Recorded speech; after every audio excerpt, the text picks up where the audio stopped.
সমাবেশ করার মতো ইস্যু কোনটা ছিল? সরকার যদি জুলাই সনদ যেটি আমাদের হয়েছে, মানুষ যেখানে গণভোটে রায় দিয়েছে, যেভাবে ঐক্যমত কমিশনে ৩১টা দল বসেছে দেশের একটা ভালো কল্যাণ করার জন্য, যেই দলের মতামতের ভিত্তিতে গণভোটের সিদ্ধান্ত হয়েছে, একই দিনে গণভোট হয়েছে, মানুষ জেনে হোক না জেনে হোক মানুষ এই গণভোটের পক্ষে সম্মতি দিয়েছে।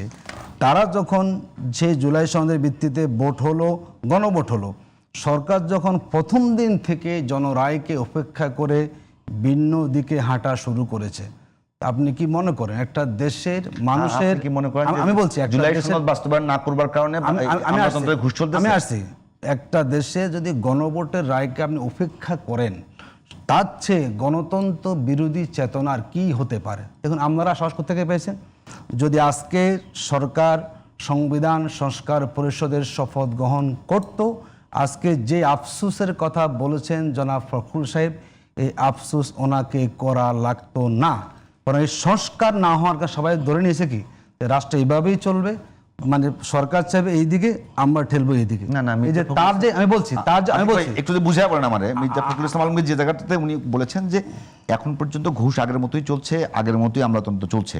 তা আপনার কাছে কি মনে হয় যে জুলাই সনদ বা গণভোট বাস্তবায়ন হলে এগুলো কমে যেত? অবশ্যই কম। আমি আসছি, আপনাকে আমাকে বলতে দেন না আপনি।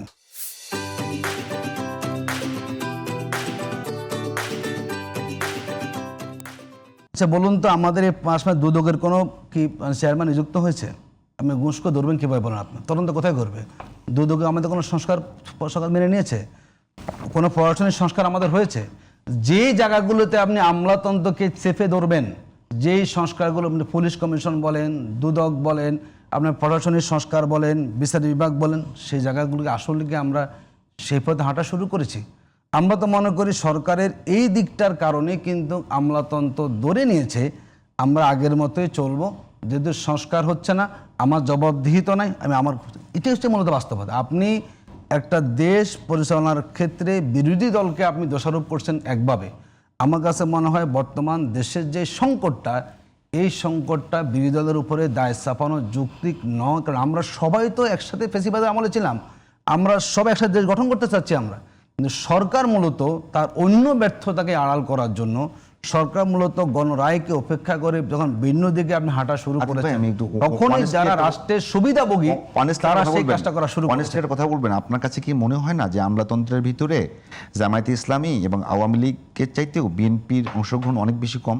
আচ্ছা শোনেন, না অনেস্টলি বলবেন, আমি আপনাকে একটু আলোচনা করব। আমি আপনাকে বলি, আপনার এই অনুমানটা ঠিক কিনা? যদি আমলা 100 ভাগ এটা ঠিক, 100 ভাগ বিএনপির যদি আমলাতন্ত্র আমাদের লোক থাকতো, তাহলে ভোটের দিন রাতে 9টা থেকে 12টা পর্যন্ত 3 ঘন্টা ব্ল্যাক আউট করে আমাদেরকে হটানো, আমাদেরকে প্রভাব লাগতো না। আমি আমলাতন্ত্র অন্য প্রশ্ন করছি। আমি বলছি না, আমি বলি না যে আমি বলি না যে সরকারের পৃষ্ঠপোষক হওয়ার কোন আমলা এখানে আতিক ভাই ইঞ্জিনিয়ারিং করে ভোটের হিসাব করে সেখানে আমাদের ঠকানো হয়। আমি নেক্সট আসতেছি, আমি বলছি আপনাকে। আচ্ছা বলুন তো, 2009 সাল থেকে হলো আওয়ামী লীগ ক্ষমতায়, 2009 সাল থেকে, হ্যাঁ 9 সাল থেকে ধরেন 2016, কয় বছর ধরুন আপনার? 2026 কত বছর ভাই? ধরেন প্রায় 16 বছর পর্যন্ত। এই 16 বছরই কি আপনার কাছে মনে হয় যে আওয়ামী লীগ 10 সাল থেকে তারা ক্র্যাকডাউন শুরু করেছে আমাদের বিরুদ্ধে, দলের নেতৃত্বের বিরুদ্ধে?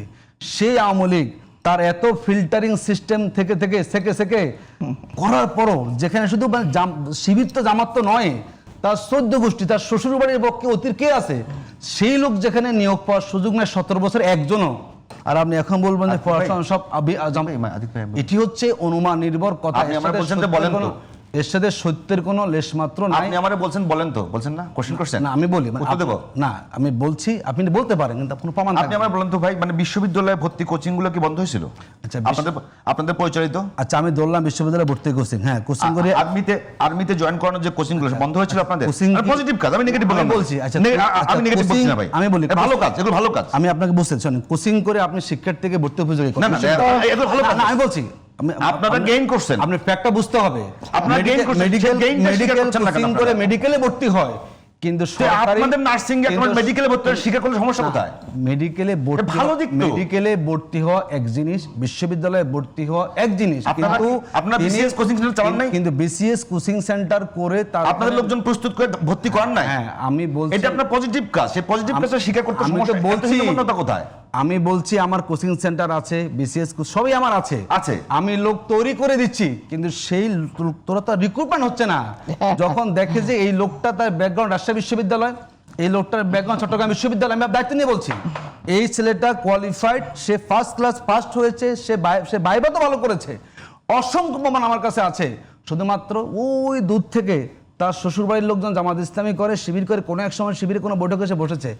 বাংলাদেশের গোয়েন্দা সংস্থা ফিল্টারিং করে করে করে করে 1% নিয়োগও বিগত ফ্যাসিবাদের আমলে জামাত শিবিরের লোক যোগ্যতা ছিল, বিশ্ববিদ্যালয়ের শিক্ষক হতে পারত, এমন কোয়ালিফাইড ছিল। আমরা দেখেছি 1 থেকে 8 পর্যন্ত যখন দেখলো, আমি 1 থেকে 8 পর্যন্ত যখন দেখলো যে সবই জামাত শিবিরের, 9 নম্বর লোক তারা সেখানে নিয়েছে। বেশি বলা হয়ে গেল তো। একটু বেশি কম করলেন, কিছু না কিছু ঢুকছে। দেখেন সেখানে না, আমরা ঢুকলে তো দোষ না, আমি আমার এটা দোষ না। কিন্তু শুনেন, আমি বিগত আমি বলি এখন অনেকক্ষণ বলছেন, আমি বলি 10 মিনিট বলছেন আপনি। টাইমিং এর ব্যাপারে হচ্ছে, টাইমিং এর সমতা শিবিরের সেন্টার বডিতে আছি, বলছি আমি জানি তো টাইমিং এর এই সমতা ধরনের দেন। কোনো অভিযোগ আমাদের কাছে নাই, টাইমিং এর কোনো সমতা তথ্য দেন। আমাদের কাছে নাই। এই যে অনুমান নির্ভর বলা হয়, আচ্ছা, অনুমান নির্ভর, আমরা অনুমানের কথাই বলেছি, আমি ব্যক্তিগত অনুমান করে বলেছি, ঠিক আছে।